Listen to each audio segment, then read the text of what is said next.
Join your palms to the heart center.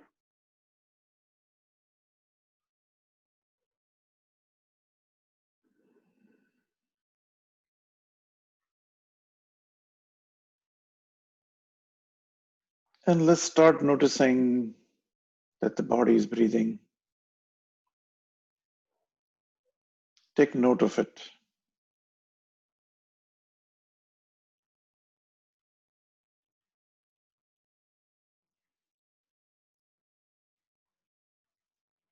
Taking note of something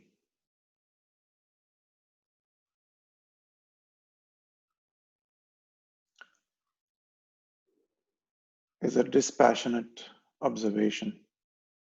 You just notice that the body is breathing.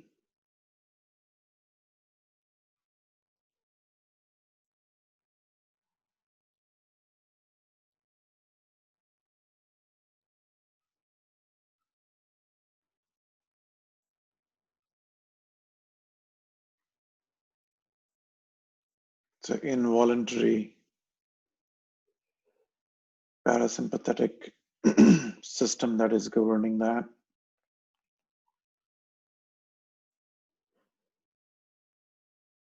And we always keep repeating, emphasizing that the breathing is a natural process, but it also can be controlled. Therefore, the rise of the science of pranayama, where you start manipulating the breath. Let's say Omkar 3 times. Take a deep breath. Here we go. We manipulate it.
Om Sahana Bhavatu Sahanau Bhunaktu Sahaviryam Karvavahai Tejasvinavadhitamastu ma vidvishavahai.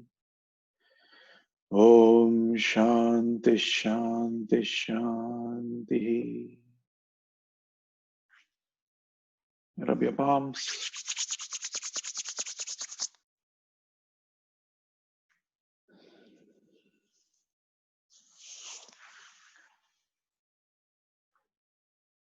Wonderful. Good morning, everyone.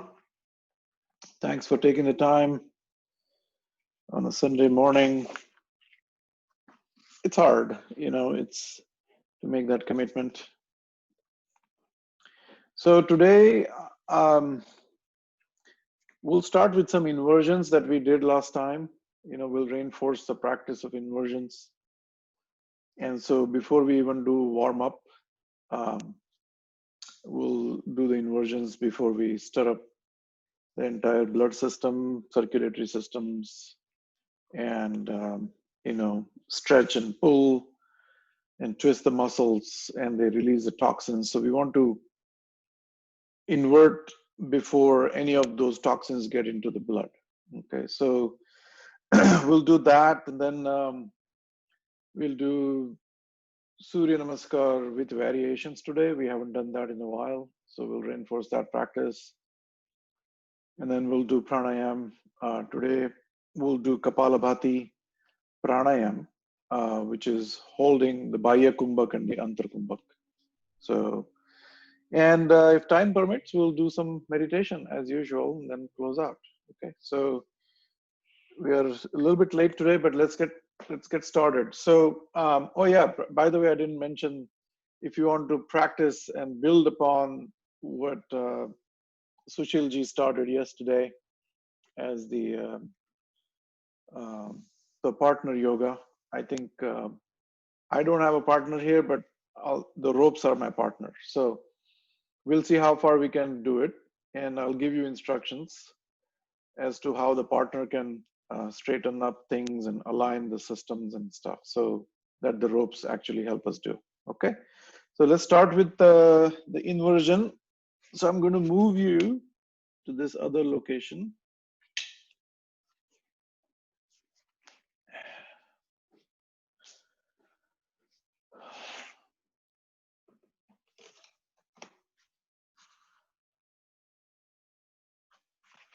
There you go.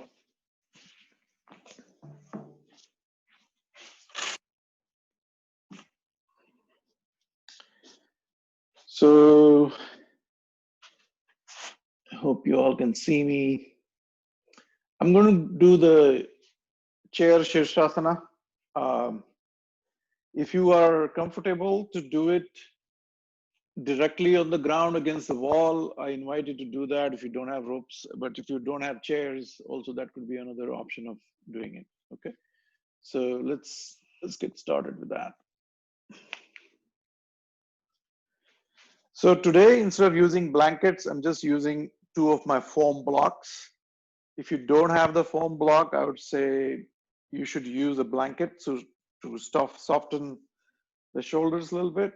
And if you have wood blocks, I would say don't use them. That's too hard on the shoulders. So here we go. I'm just going to put my blocks down here, sit in front of it, pull the chair a little bit out, and tuck my head into that. Hold the chair from the side and put your head inside.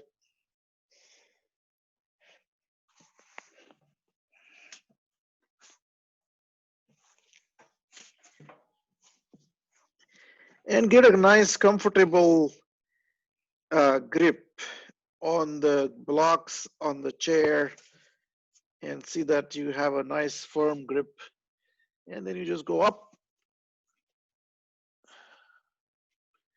So those who want to do it directly on the wall or in the middle of the room, however you feel comfortable, you want to do the inversions before you do any other exercises. Warm up, Sewa, I would say, because there is really no need to do any kind of warm up for this. And if you're against the wall, that's actually comforting to know that there is something back there so you don't fall. And you develop the practice slowly. So inversions are really important for circulatory systems, especially the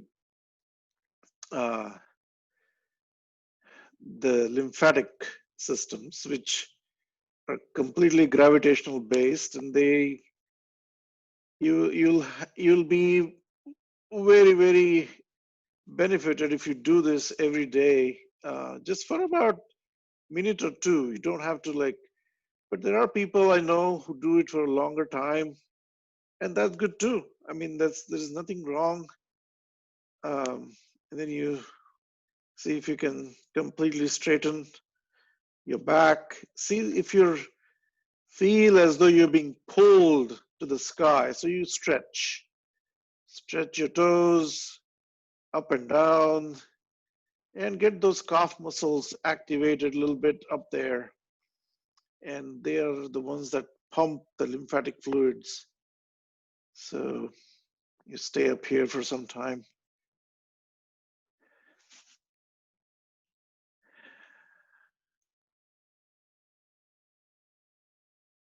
Wonderful. It's a great experience to be inverted. Initially, it sounds and feels a little awkward and uncomfortable because we are not used to being inverted. So there you go. It stimulates the heart, it helps the heart.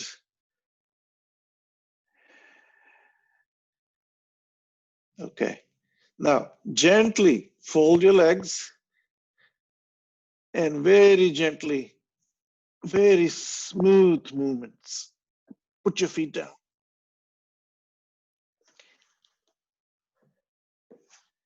And once you're back,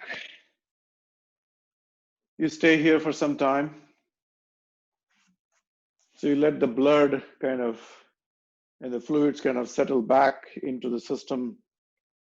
And don't make any jerky movements right after this, any kind of inversion. Don't make any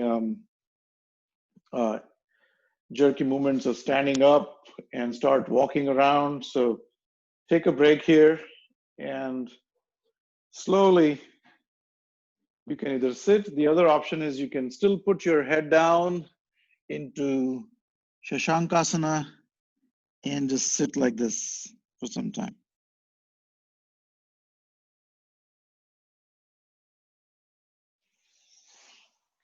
And then come up. Okay. Now, there is one more stretching technique I want to show you today. I'm going to move my chairs away. And so normally when we do, like a Padahastasana, what we do is we try to put our palm down, and you're basically trying to, the second position of suryanamaskar. In that, sometimes we cannot touch the entire palm down, right? And no matter how much harder we try, it still becomes really, really difficult. I mean, I've been trying for last almost God knows how many years, and it is not easy. So how do we practice that? So let's see if we can. There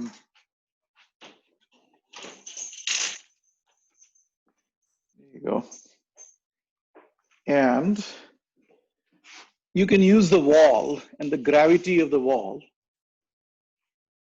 So gravity is our friend in yoga, okay? So what gravity does, it does a couple of things. One is it takes away the effort. The moment the effort is gone, the efforter is gone with it. You see? So there is no doership, as I call it, take the doership out of the yoga. So gravity is a natural force that is constantly pulling us down. So how do we use that gravity to constantly help us do things? So now wall is our friend, the floor is our friend. Okay, so what I'm going to do is I'm going to stay about a couple of feet or 18 inches away from the wall. And then I'm going to take my hands on the wall like this. And then I'm going to start bending down as though I'm going to do the Padahastasana like we do in the Surya Namaskar, correct? Okay, so this is how far I can go. I can sometimes, if I'm lucky, I can touch my thumbs down, but I can never touch my entire palm down as yet. So I'm about 6 inches away from the thing, from the floor. So I'm going to now use the gravity to pull myself into it a little bit more. Now, there are other options of doing this. There are other options of holding your toes and pulling them this way. But in all of that, you are exerting energies. In all of that, there is a doer. In all of that, there is an attempt to be made. A purushartha is required. Okay, and the moment you start doing it, like I said, the doer arises. The doer arises. The ego arises. I am doing it. So instead, we're going to use the gravity. So what I'm going to do here is I'm going to put my hands a little bit away from me instead of being here, right here, and I'm going to tuck my head in and put my shoulder on the wall. Okay, and then I can move a little bit closer And you can almost see that my palm is now touching the ground. And I'm leaning against the wall. Okay, so this could potentially help us in Padahastasana. It could help us in doing what you call that Paschimottanasana when you're seating, because even in the seating, the gravity is not really helping you. You have to exert pressure and pull with your hands and hold the toes. But here, I'm completely down. Now you can raise your feet a little bit like this or bend them, go a little bit further inside, put your entire palm down, and then straighten your legs. Beautiful. Look at that. This is instant gratification. You instantly feel like a pro. It's amazing how the gravity really helps. And then you can also do that and see if you can touch the wall behind. It's like doing that Samakonasana. Or you can put your palms down and stay here every day. If you do this, it will tremendously help you. My heels are down. My heels are not raised up. Heels are down, nice and firm. The entire palm is down. And I'm absolutely comfortable. Yes, there is a beautiful stretch here in the hamstring. And you will start feeling the heat after some time. But again, yoga is about being comfortable in the most uncomfortable situations. So we purposely go into these uncomfortable situations and detach yourself from within, from the body, from the mind, and just observe. Now here I'm going to go a little bit deeper. I'm going to tuck my head further in. As I get comfortable, you go deeper and deeper and then stretch again. And now you can see I'm a little deeper into the pose.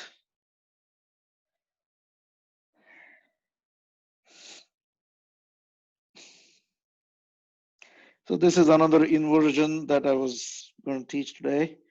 So to back out of it, just push and see the moment I get away from the wall where I was initially, now I'm able to put my entire 4 kind of fingers down. Almost my palm is touching and I'm more stretched than before. So this is how you can do this. Beautiful. Then come up and just put your hands against the wall. I know you cannot see me, but I'm going to move a little bit away.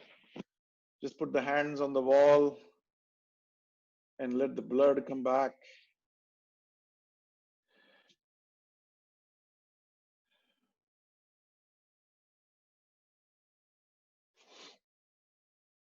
And there you go. So that's something I wanted to teach about inversions today. So I'm going to put my chairs back and then we are going to use the rope. So now we are practicing. If you have ropes, you can use the ropes. If you don't have the ropes, that's okay. No big deal. So I'm going to put it right here so you can see. Maybe raised up a little bit. Yeah, there you go. Okay. And then, so put your mat against the wall, just about 8 or 9 inches away. And we're going to do some stretching against this. So now if you have a partner, what you're going to do is you're going to hold hands like firmly, like, almost grabbing each other's fingers or, like a shake hand kind of grip, like really strong. And then you're going to lean back on each other.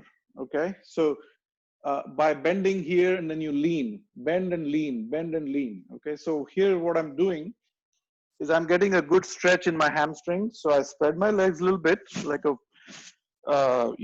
mat width apart. And then I'm going to lean back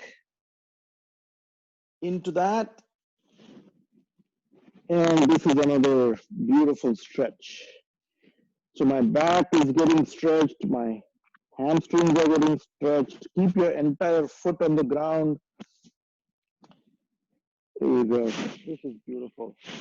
Yeah, this is something like what Vasudhaji taught last time with the bars in the windows many weeks ago. Um, Something that I'm building on here. And whenever I have time at home, I just want to take a break from work. I just come here and then just do this stretch. And because you slouch, right? In the chair, sometimes you're busy working, you're not focused on the body, you're focused on the work, and the body kind of dictates where its comfort zone is. So you start slouching, you're looking down. So this could give you a really, really good stretch. And so if you're in a partner yoga, you know what you want to do is you just want to hold each other's hands and put the feet together or just about a foot apart and basically pull each other like this. Now you could also do the lower ropes. If you have the lower ropes, you could also do that. This is a little bit more intense. So this can be a little bit more taxing, but it's up to you how you want to do this. Okay, so that's that. All right. Now, twisting. So what I do is, now you can hold your partner's hands from the back, okay? So in this case, only one partner will be able to do it. So you hold the hands and then you bring the hand around like this and then let the partner hold the other two hands. And then what I'm going to do is my feet are firmly grounded on the mat, and then I'm going to lean. I'm going to lean away from it.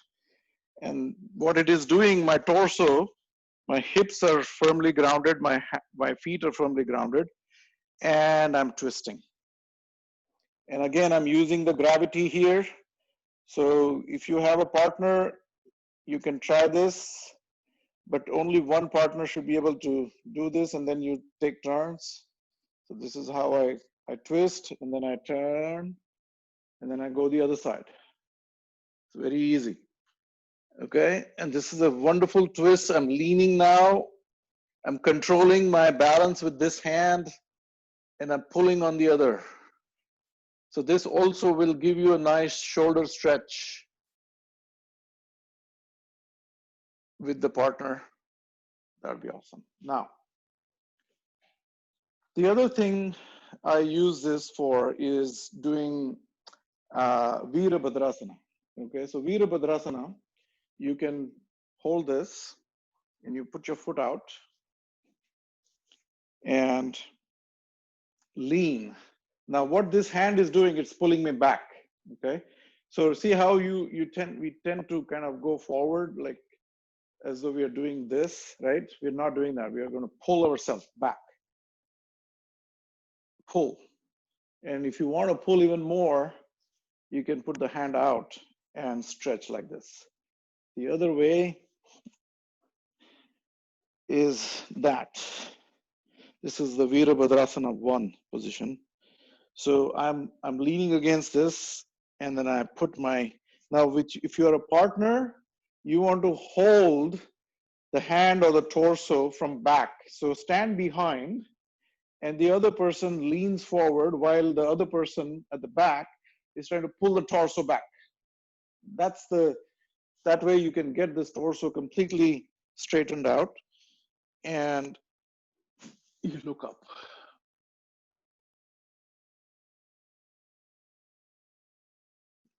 And if you don't have a partner, you don't have any props, you don't have anything, just do the normal Virabhadrasana position. Okay, there you go.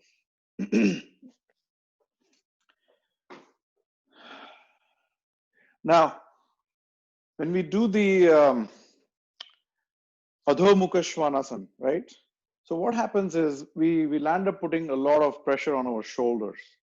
Ideally, the weight should be shifted to your legs. So here's one technique that I learned from Iyengar. So I take this and I put my foot into it. And I take the other rope and I put my foot into it. Now, if you're doing the partner yoga, what you want to do is one partner at a time. The other partner puts his hands on the back on the pelvis and they pull on the pelvis at the back up. Okay, so in my case, I'm leaning forward on the rope like this, and then I'm going to go down, down, down, down. And I'm going to move my feet back a little bit. So I'm in this, my heels are touching the ground, my hands are touching the ground. And what this is doing is basically pulling my hips upward. And that's what needs to happen, which we typically are not able to do. So I'm using, so the other way you can do is you can get this stretch by hanging like this. So if the other partner from the back is pulling, you can do this, or you can do that. Beautiful.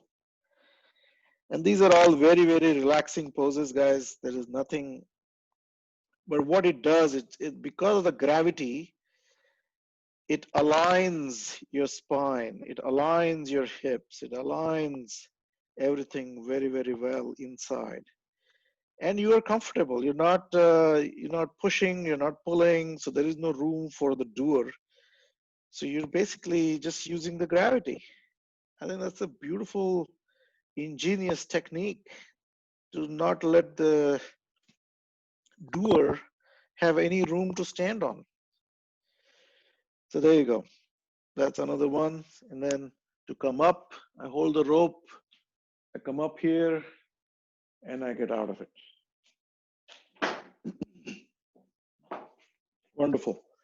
And after the course is over, or rather the class is over, if somebody wants to learn how to put this in your house, I can give you instructions as to the dimensions of all of that. And it's wonderful to do that. Now, if you want to get into a little bit more advanced poses, this can be a little bit more taxing, but this is great for backward bends. So you put your one foot out a little bit and you lean on it. And once you're comfortable here, you take the foot back and your hips, you push them down and you look straight ahead. So this is a chest opener. This is a great extension for your shoulders. This is a wonderful, wonderful exercise. Again, this can be really, really taxing, so be careful. If you don't want to go this intense, you can move your feet a little bit up. Now, if you're doing the partner yoga, this could be a little bit difficult with one partner completely leaning. So I think you'll have to be just a little bit more creative with this position. So here we go. And I'm pushing my hips in.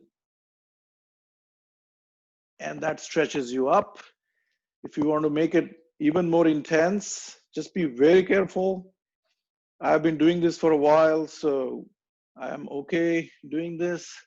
I put my foot on the wall and then I go up and I stretch myself.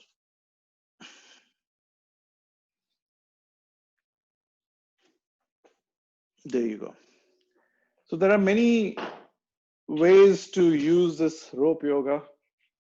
Now, having done that, I think we should go back to our suryanamaskar. Now you're kind of nicely stretched and warmed up.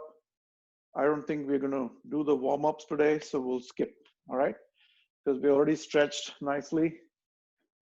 All right, so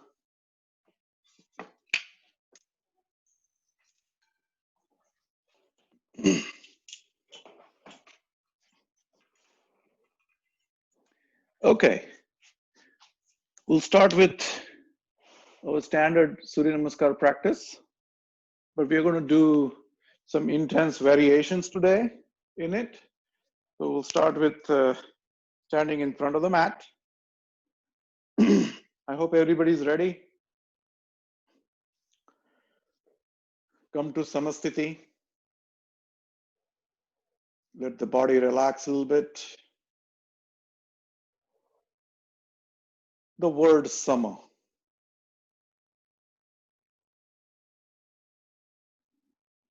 You will notice that when you are in samasthiti, the feet are down there, joined together, toes are together, heels are connected to each other, and you have a very, very limited base.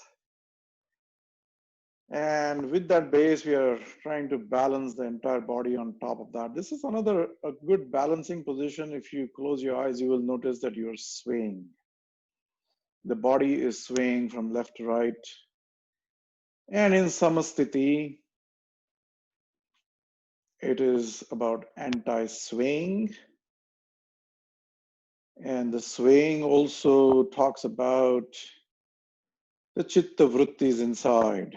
The mind has constant left and right movement.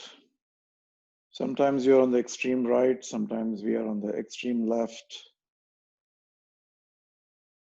And we're unable to sort of stop in the center. The moment the mind stops, its oscillations from the left to the right, the time comes to a standstill. We go beyond time.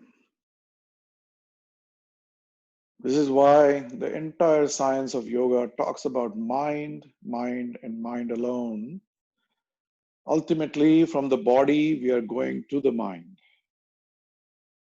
Yes, we are doing the asanas, we are stretching for the only, because the mind, the body is the vehicle in which we reside, and that needs to be maintained.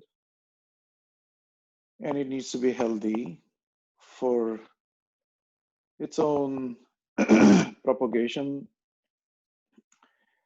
And it needs to be nicely lubricated, stretched, detoxified, all of that. But ultimately, we are playing with the mind. Mind is where the focus is ultimately. Okay, from the samasthiti. Om Ram Mitraya Namaha. Slide your palms down to the navel. Make sure the heels of the palms are still connected. And you will feel nice stretch in your forearm. And you go out. And inhale. Connect with your earlobes, with your biceps. At this point, stretch yourself up and get a nice comfortable position, and then start pushing your hips forward. And when you're to a point where you cannot push them any further out, let the head drop. And inhale and start bending forward. So again, we talked about the gravity. This is where we are going to use the gravity again. And we come to Samakolasana. Your biceps are still connected. Get your fingers crossing each other, kind of nice grip there, so that the palms are connected. And watch the body, how it folds. Take a good look at how it kind of gives in to the pull of the gravity. And you will notice after that earlier stretch, you're able to go a little bit deeper into this position. Make sure your big finger, middle finger, and your big toes are aligned. And the focus here is on Swadhisthana. The Swadhisthana is about the emotion of surrendering. It's also about the desires.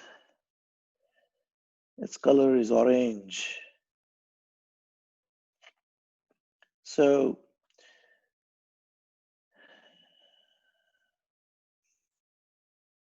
Surya Namaskars are to be practiced early in the morning as the sun is rising. And the sun is rising. So when we are in the Samasthiti, the sun is at its lowest at the horizon. And we are at the highest in the Surya Namaskar. And then as we go down, the sun is going upward. So It's a reverse journey. As we go down closer and closer to the mat, the sun is, think about the sun rising up in the sky slowly, slowly.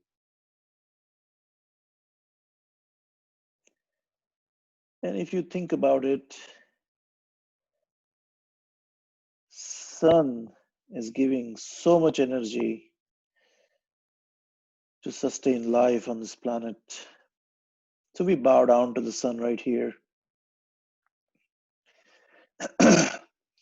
And then we move our left foot back. Get a nice stretch here. You stretch until your shin is perpendicular to the mat, and put your entire palm down and come to Ashwasanchalan. And just look out there. Not look at something, but just look with open focus. And when you look with the open focus, the mind doesn't interfere. So the mind wants to focus onto something because then it can survive. But if you just look like a daydreaming, you're not particularly looking at something, you're just looking out there, and you come face to face with the reality. What is the reality right now? There is a stretch in the quad, there's a stretch in the groin area, the palm is on the ground, and then there is a little bit of stiffness in the neck, and you're pushing, the gravity is pulling the hip region deeper into the position.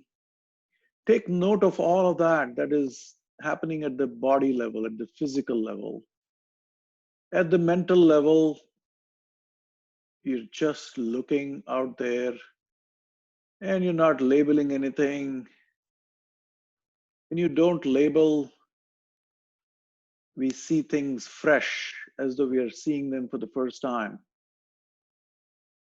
It's hard because when you look at a rose flower, as for instance, the moment I say rose, the rose comes in front of us, in the eyes. This is all the effect of labeling that the society has given us, schooling has given us. And then the moment the name rose comes in between the actual rose and our perception, we stop seeing the reality as it is. Now we're seeing the rose. We're not seeing what is out there, we're seeing the rose. And that's the problem of the mind. This is why this is the science of the mind and body and the soul, as they call it. Okay, we are now in Chatwari position.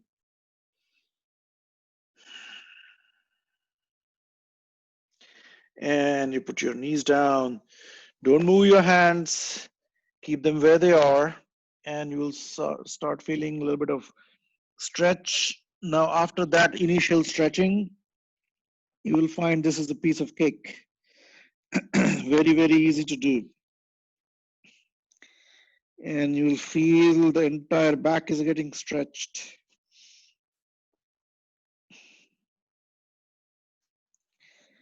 And put your forehead down.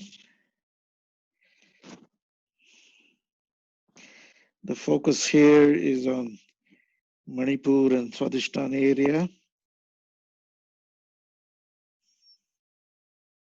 And breathe in and come up. And we are shifting from Swadhisthana to Manipur chakra with the color yellow. And the Manipur chakra is what gives us all the energy. That's where the solar plexus is. We're connected to our moms while we're in the tummy, right here at the navel.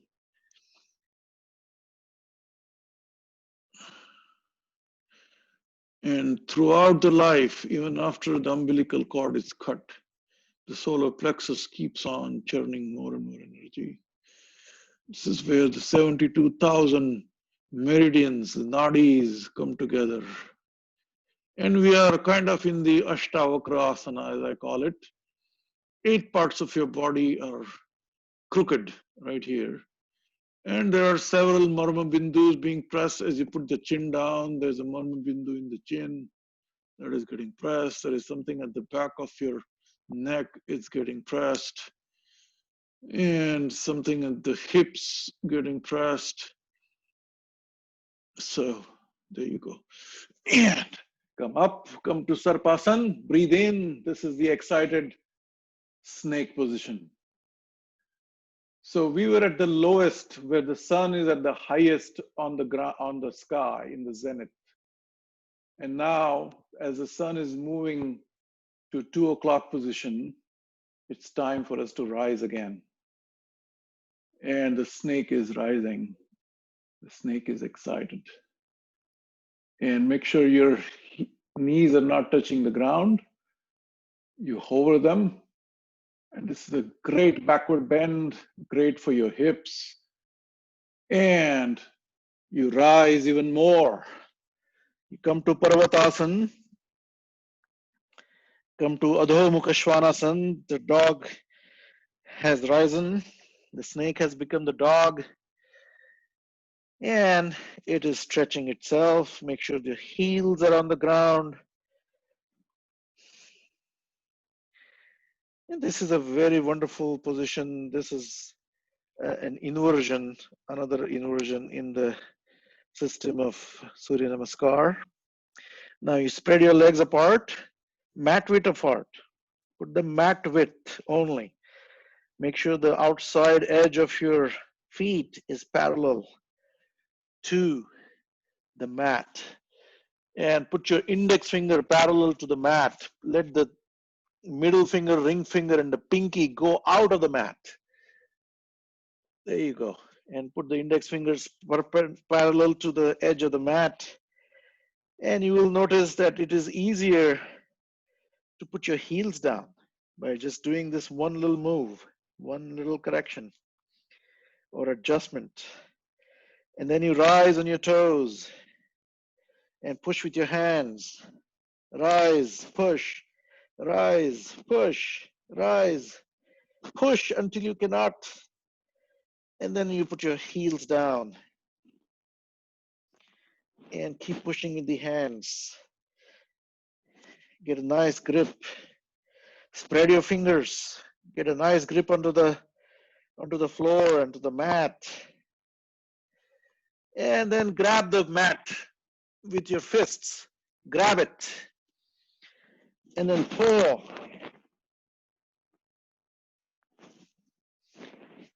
Rip the mat out. See if you can pull the mat. And release. Wonderful. Put your feet back together. And then relax. Exhale. Take note of that the body has folded itself. We are again going to a low position.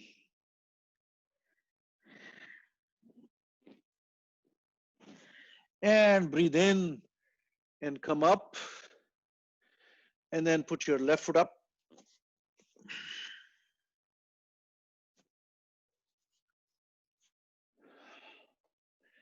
And we are back to Ashvasanchalam. So as the sun is moving, it's at the 4 o'clock position. We are coming upward again. It's time for us to rise and look. Just look. That perception needs to be a direct perception, not processed by the mind. Straight perception, just look. And in that looking, there is direct perception. The mind, with the open focus, cannot process anything. If you openly look with a complete open mind, there is nothing in there. It's complete empty mind. And that empty mind is what is the goal of yoga, to empty the mind. And when the mind is empty, the clouds move away from the sky and you see the sun, you get a glimpse of the sun, which is normally hidden behind the clouds.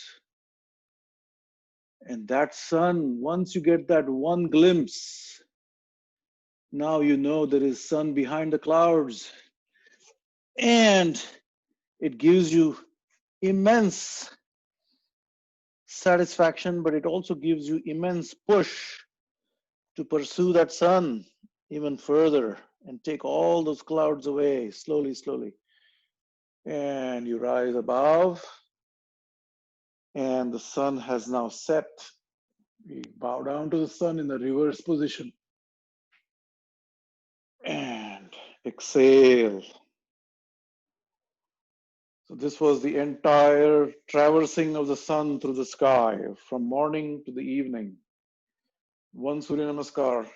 All these positions are basically designed to kind of address the position of the sun in the sky.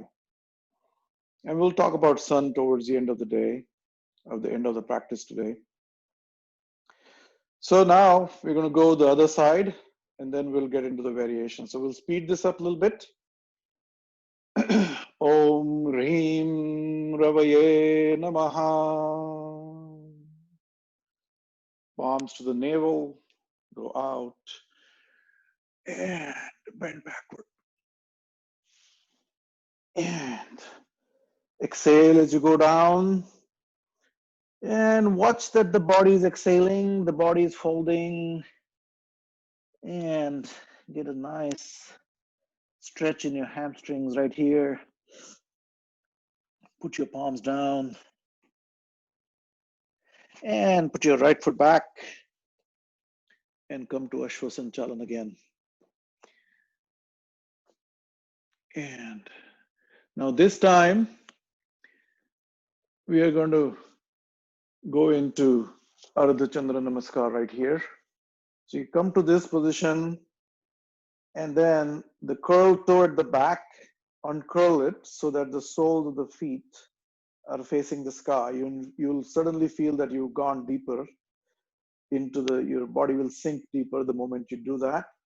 And then you push meaning you just let the pelvis settle between the 2 points that are balancing you, the back knee. The back knee and the front sole of your foot. And then you look up. So this is kind of similar to the warrior pose 1, but in this folded position, and then you bend backward, back, back, back, back, and you hold right there. Very good. And then you spread your palms, get a nice balance, come back, and put your left foot to meet the right. Look between your hands. Again, look without any intent in the mind. And the mind always has some kind of intent. So without any intent, we do yoga without any intention. And you come to the lowest position of the Surya Namaskar, the Sashtang Namaskar. Make sure your heels are connected at the back, toes are together, knees are together, thighs are together, and your weight is shifted on the knees, chest, and the 2 hands on the chin. Okay, and then you come up to the Sarpasan and Adho Mukha Svanasana, and see if you want to walk your feet, and you will feel it's easier after we did our initial stretches. The body is cooperating.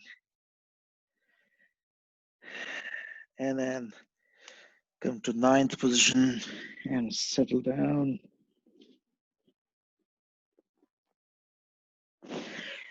Inhale and come up and put the right foot up. and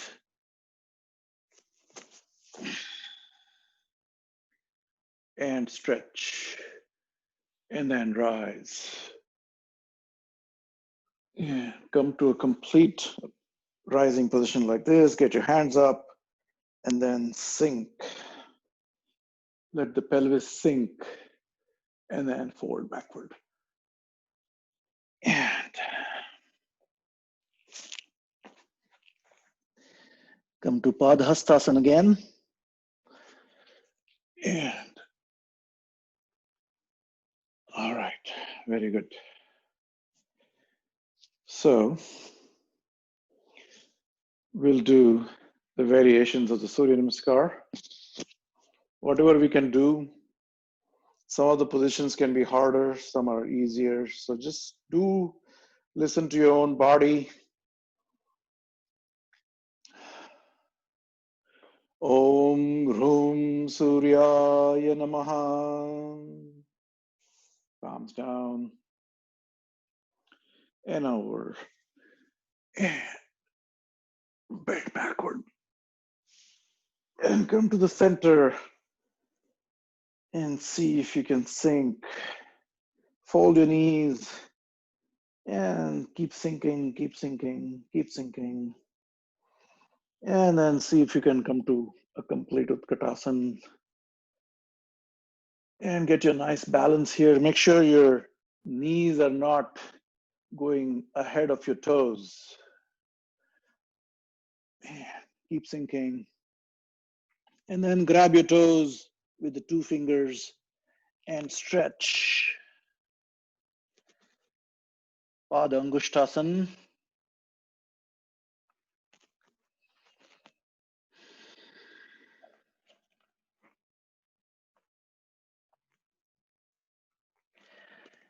And then see if you can come up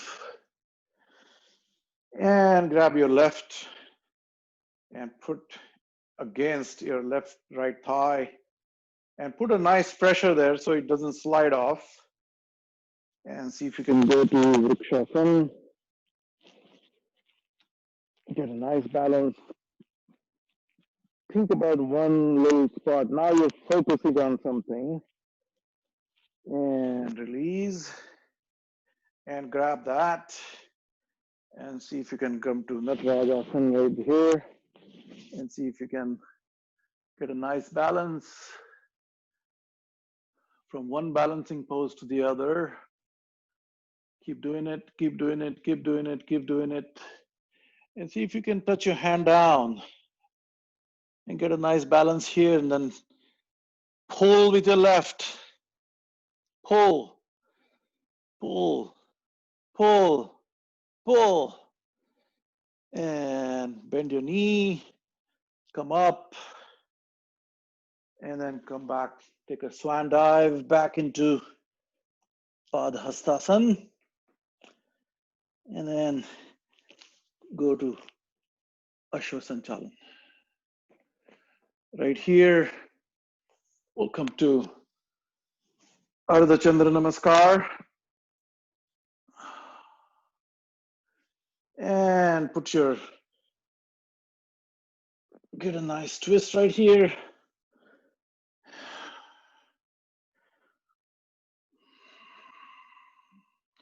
Now you may choose to breathe with Ujjayi. That's a very good practice while practicing yoga, to focus on your epiglottis, constrict it a little bit, and breathe deep and slow with Ujjayi.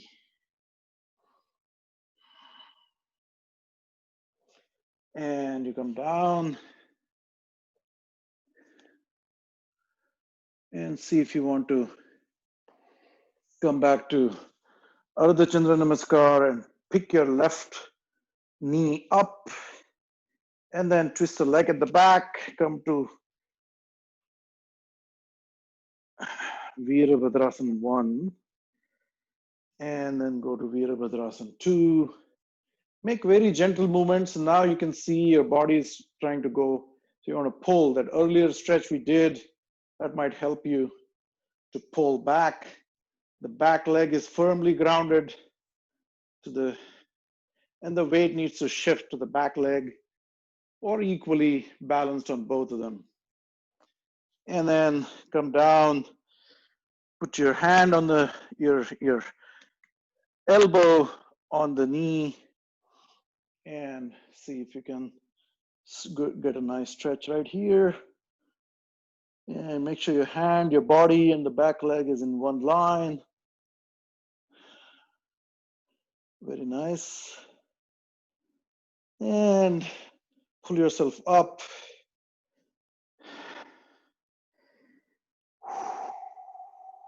And then we're going to move out. Move out. So make sure your body is in the same plane. So you're not twisting. Your chest is nicely opened up to this side. And you're going to go out. Make sure this knee is nicely, firmly grounded and kind of locked. And then you go down and see if you can raise your hand up and stack your shoulders and look up and come down and take a swan dive again. Come to Ashvasanchalan and come to the Dvipa, the Prasaranasana. And put your hand below your face and get a nice Vashishtasana pose right here. Make sure your hands and the shoulders are stacked on top of each other. And come down. And let's do the opposite side.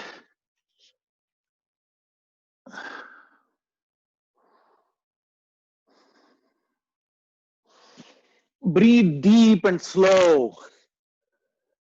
That will regulate your heart. The heartbeats will be nicely regulated. Okay, so after Chatwari, we come to Pancha. We relax right here.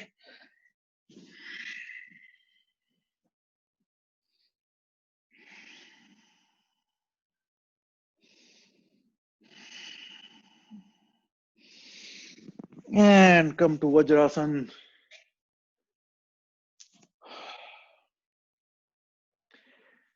And see if you can rise on your knees.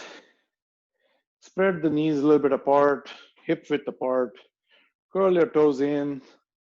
If you don't want to curl, it's up to you. You're going into Ushtrasan. Either ways is fine. And see if you can grab your left with the hand like this.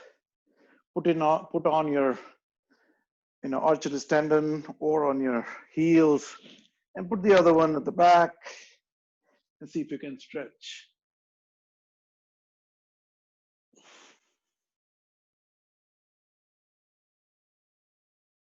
Okay, very good. And then come to Virasana. So sit between your two heels and make sure your knees are together with no gap there, pretty tight. And sit in Virasana, take a good rest here. This is an amazing stretch at your ankles. And breathe in and come up and go to Shwana position. Spread the legs hip width apart. Make sure the hands are below your shoulders. And breathe in, look up, and breathe out. Marjaryasan. Breathe in and breathe out.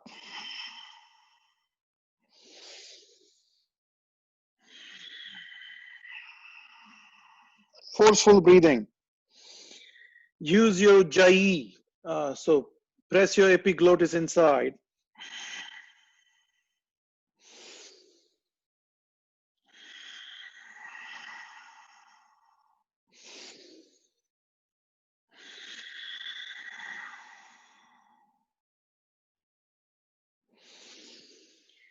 Put your left hand out and right foot back. and grab it. So left hand is grabbing the right foot at the ankle. And then we're going to pull ourselves. This is kind of Dhanurasana position, but in the Shwana position. And relax. Put your right hand out.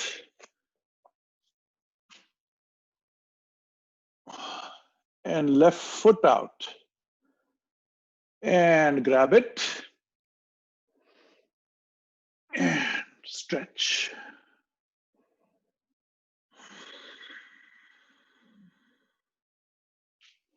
Very good. And then we're going to put our left foot up and then see if you can put your chest in between. So this is like the Sashtang Namaskar with the raised leg. And come up. And right foot out and see if you can go down. And then put it down. Come to a complete belly rest here. And we're going to do some backward bends right here, which are really good for your spine. So the first one we're going to do is Bhujangasana. So put your chin down.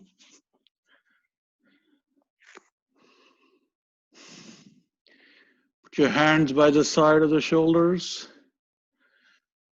The shoulder and the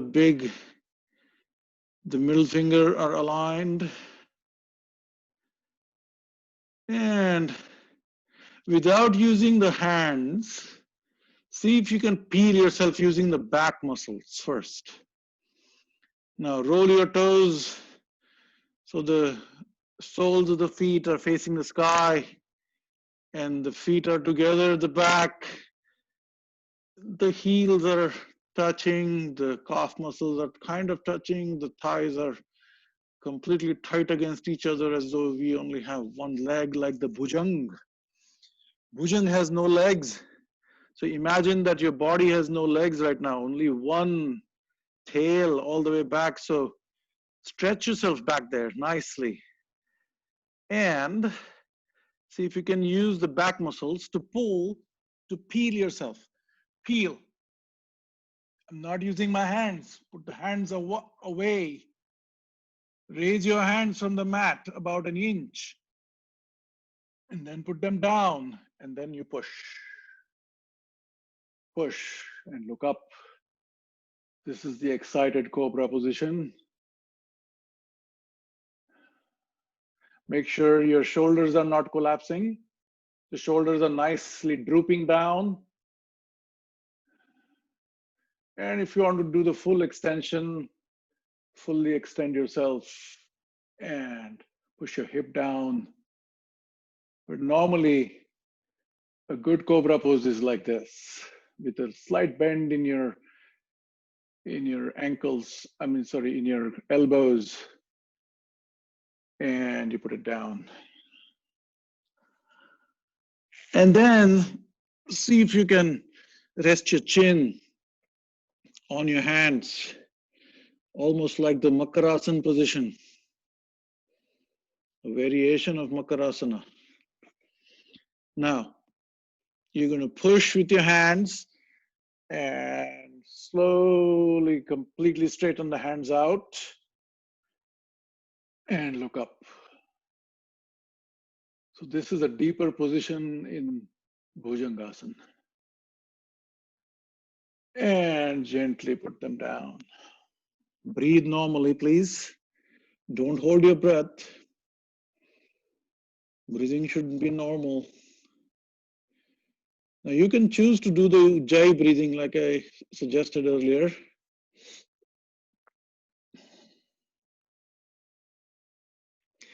And then see if you can grab both the ankles. Take a nice monkey grip here. And spread your legs a little bit. In the ideal position, you're not supposed to spread them, but in my case, I can't do it. So if you want to keep them just like the Bhujangasana position, you're more than welcome to do it. And you kick at the back.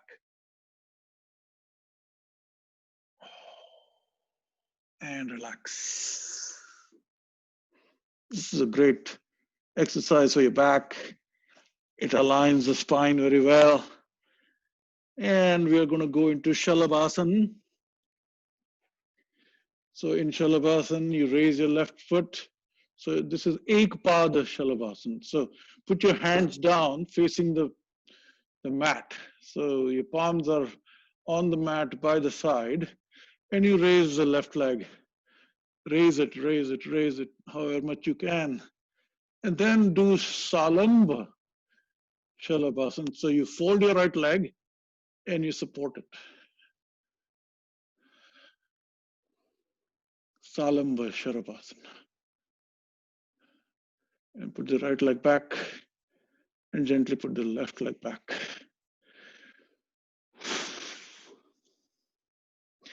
And raise your right leg up, up, up, up, and then fold your left leg and support it.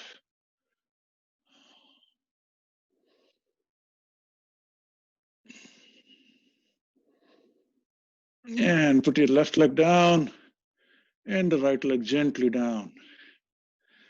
Now take your both hands, and you may be able to do this. Put your palms facing down at your groin, or you can stack them on top of each other, facing the groin, and lift both the legs. Make sure your chin is down. And put it down. And so from suryanamaskar, we did the backward bending asanas. And we come to sarpasan.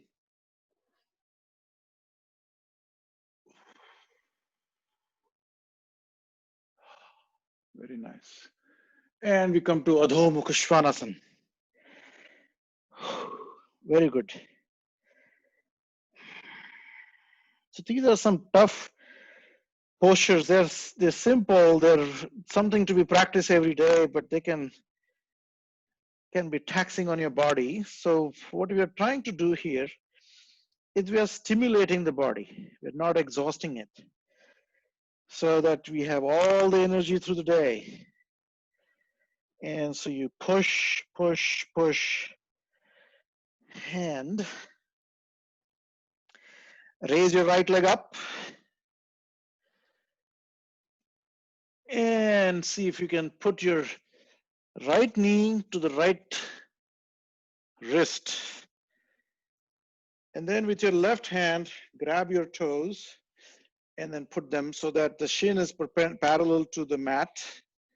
And the left leg, stretch it at the back.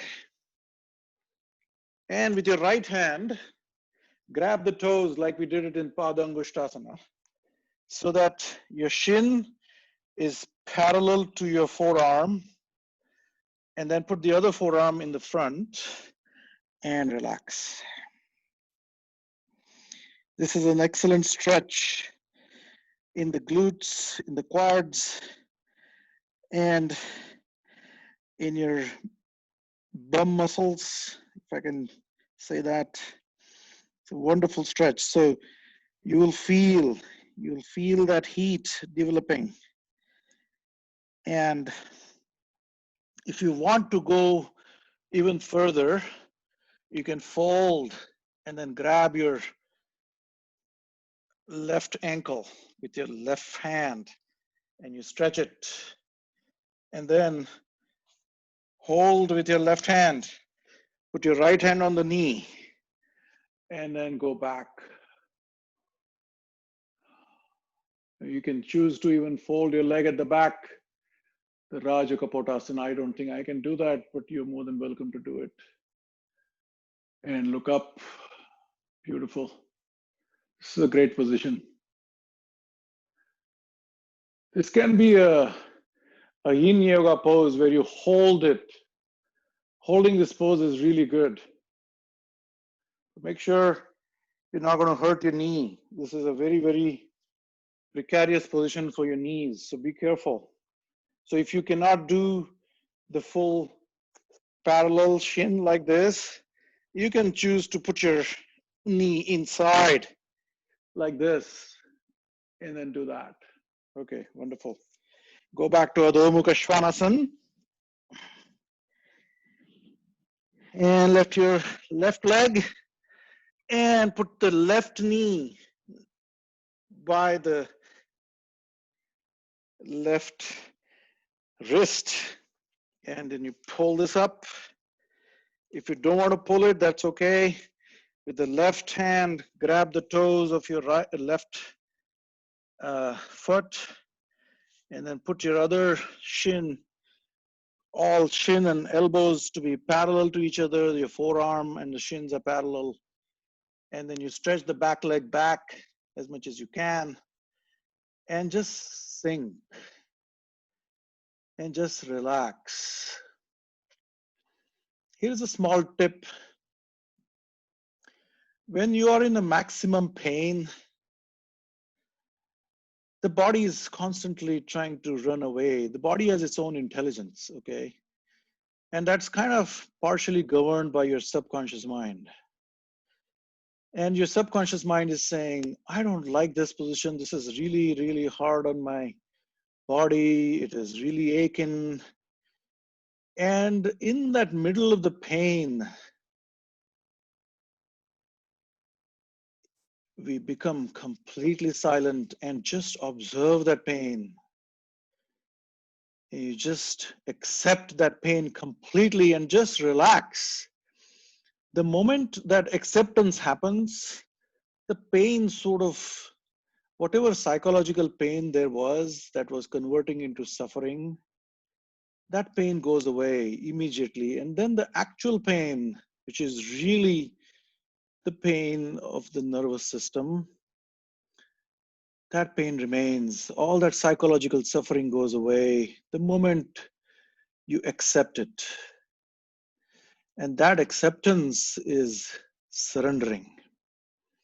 So when we talk about surrendering in the position, there is nothing but at the peak of the pain, you completely accept it unconditionally.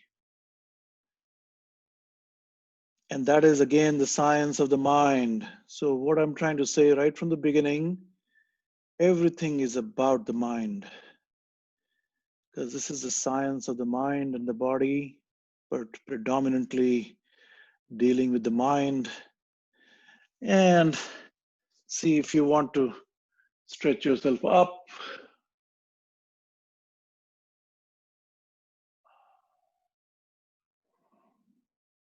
And accept the pain. So the yogi knows how to burn in the pain, in the fire of the pain, and he's not afraid of the fire. He's not afraid of that. So that's where all the tapa happens. The tapa is nothing but basically learning how to deal with the pain, the psychological pain, physical pain. While the physical pain is a little bit more real, the psychological pain is absolutely psychological. It's psychosomatic. And in the moment of acceptance, it just goes away. There you go. And you come down, release your hands, and then come back to Adho Mukha Svanasana. And then we come to Nava position, and you relax right here. Complete surrender. The surrendering in the system of yoga is acceptance of the reality as it is. Accept the fact and nothing but the fact. Let there be no illusions, no delusions, and no wandering of the mind. Now, when you say that, this is a wishful thinking. You're just focusing from inside. You're just looking dispassionately at the mind-body system. And it's a clever system. Nature has amazing intelligence in it. It's beautiful, but it's still not Shashwat. It's still not the complete truth.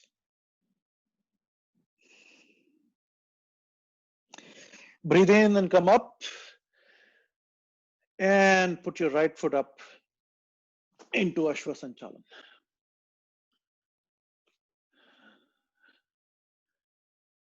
Truth is that which is constant, never changes. But the reality is constantly changing.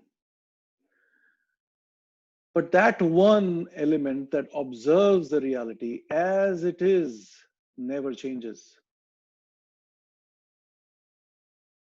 We were kids, and then this body mind system grew up to an adult. And from adulthood, we came to middle ages or whatever age we might be at. That sense of existence inside, that I exist, never ages. That is the truth. That is the Sakshi Bhava. And this is why I call my yoga the Sakshi Yoga. And that Sakshi is constant. It never diminishes in its observation. It never ages. It never changes. If you're sleeping, it is watching the dreams. If you're alive, you're awake. It's watching everything that the senses are feeding to it. But it only takes note of all of that. It never reacts. What reacts is the mind. The reality is neutral. The truth is neutral out there. And the truth that observes is neutral. So that is the samasthiti. Wonderful.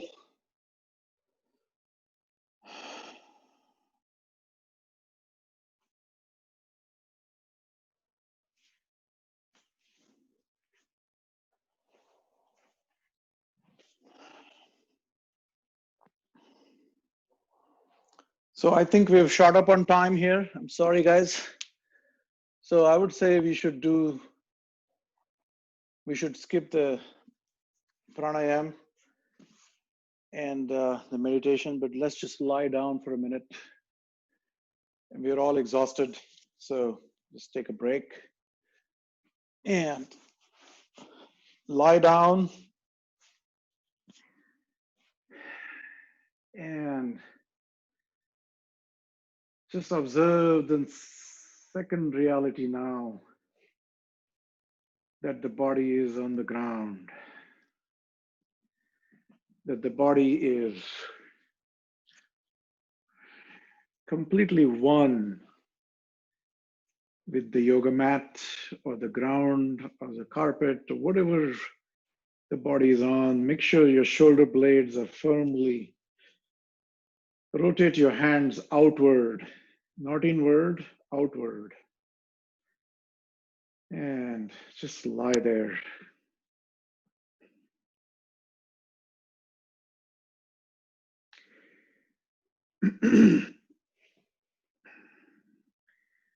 So for the last few days, the thoughts coming to the mind have been about what is the purpose of the life? Why am I here? What am I doing on this planet? What am I doing here? What is the purpose of all this?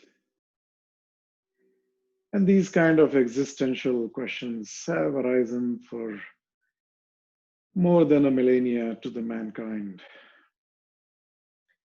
A lot of the philosophers, a lot of the yogis, the rishis,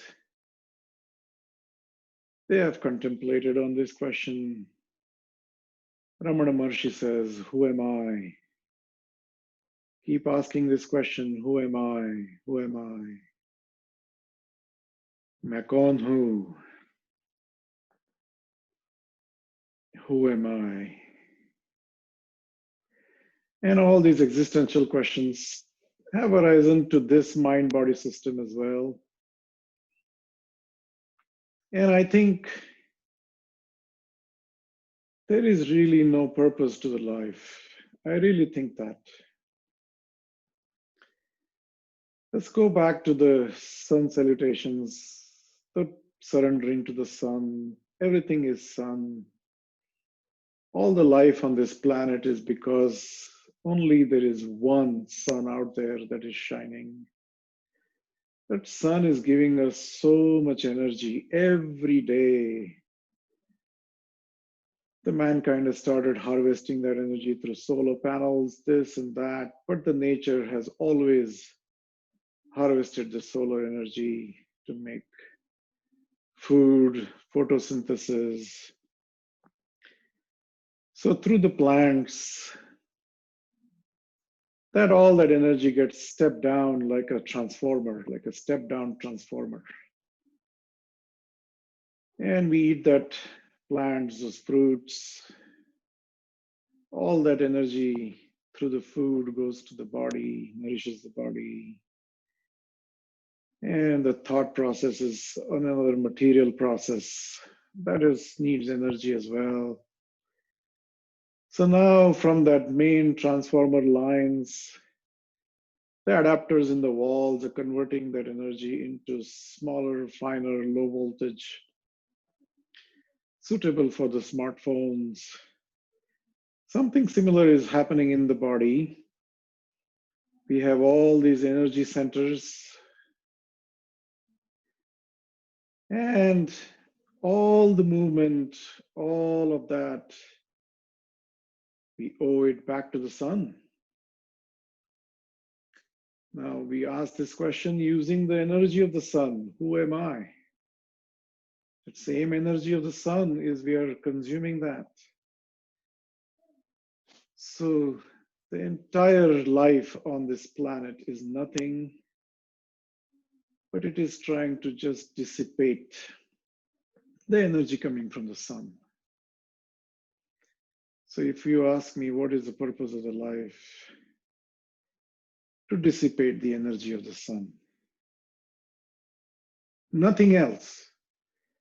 All the good deeds, bad deeds, neutral deeds, we may think we are doing it, but we owe all that to the sun. The Big Bang has set everything in motion. The galaxies are spinning, the sun is spinning around it, and all of these stars outside, do we really think that have the purpose? Does the sun have a purpose to exist? Let's ask that question. What is the purpose of the sun? And the mind becomes numb. The question, everything just dissolves in that question itself. What is the purpose of the sun?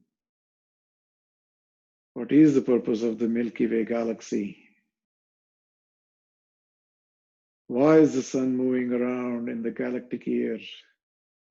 It needs 250 million years to make that one circle. Why? I don't think there is an answer to that. It is just the way it is. It is what it is. Just accept the fact. Accept that reality. It is what it is. And there is immediate calm in the mind. The questioner dissolves. The question dissolves.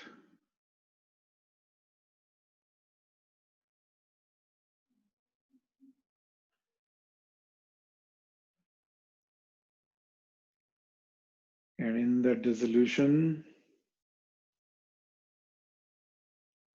the only Sakshi remains. The storm of the thoughts came in the mind, in the sky of the mind, and all the thoughts are gone. The sky is clear. And the Sakshi is observing everything from within. It observes the sun, it observes those galaxies, it observes those stars, billions and billions of stars out there. It just observes everything, takes note of everything, says nothing, reacts to nothing. And that is the truth. And that Sakshi gives us the presence. That presence has this amazing power. The moment we take refuge in that presence, everything goes away. All the thoughts disappear. And the pure Sakshi Chaitanya, the sky, the pure sky, remains.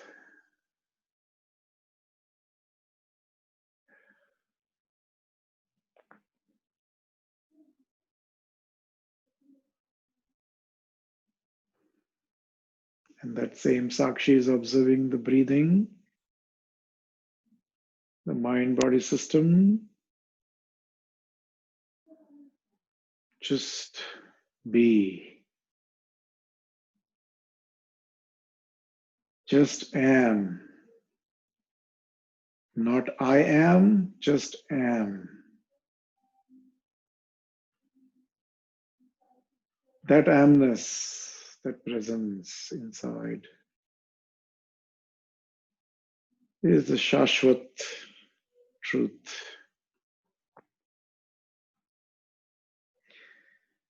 With that, raise your left hand up. Turn to your left side, put your right hand by the chest. Don't open your eyes.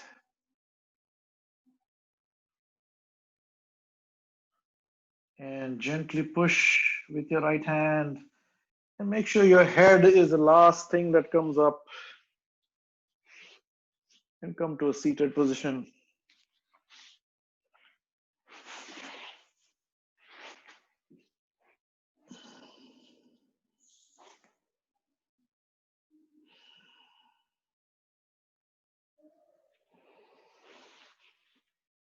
And gently open your eyes. We are 2 minutes over. We'll close out with a prayer. Thank you very much for taking the time today. And you didn't take the time, I didn't take the time. It was meant to be. It was meant to be.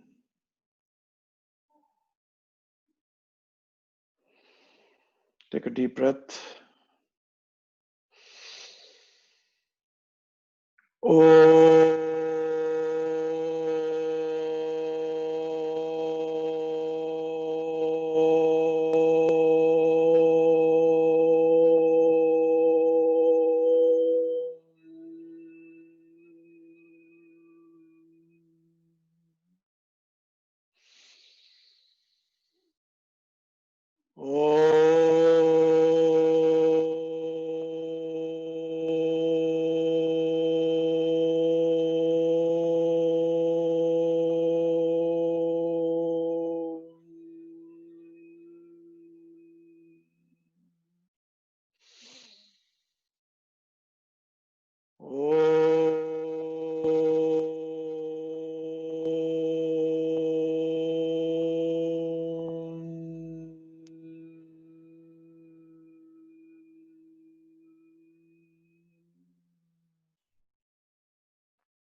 Yogena chittasya padena vacham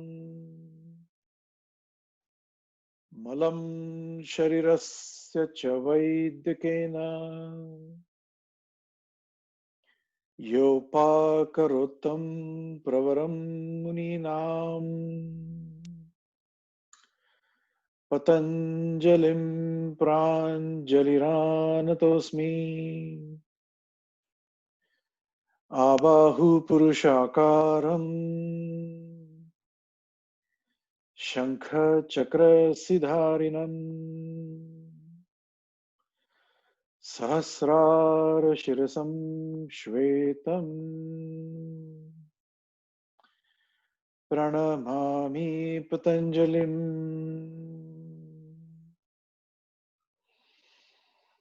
Hari Om.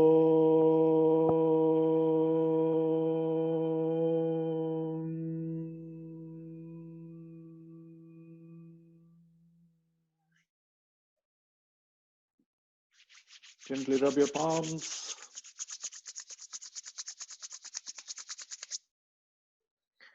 And put the soft part of your palms on your eyelids very gently and look deep inside the Chidakash.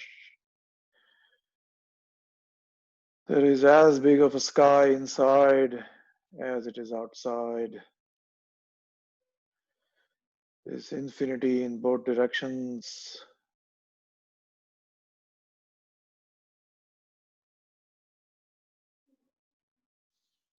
And put all that energy back into your body.